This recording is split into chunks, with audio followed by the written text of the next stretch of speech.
The Ghana Must Go bag, a symbol often misunderstood, carries a complex history rooted in economic anxiety.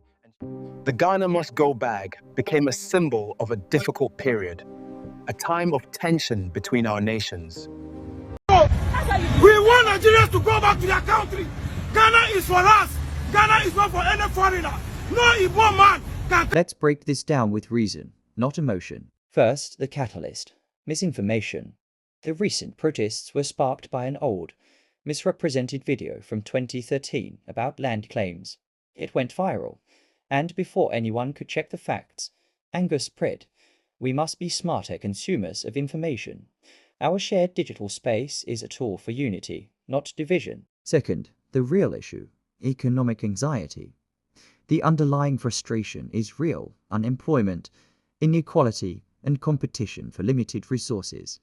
But here's the intelligent question: who truly benefits when a Ghanaian trader and a Nigerian trader are pitted against each other? It's not either of them. The real beneficiaries are the systems and external forces that keep our economies dependent. We're fighting over crumbs while the feast is controlled elsewhere. Third, the historical pattern. We've been here before. Ghana expelled Nigerians in 1969. Nigeria retaliated in 1983. It's a toxic cycle where the working people of both nations lose every single time. Our destinies are not opposed.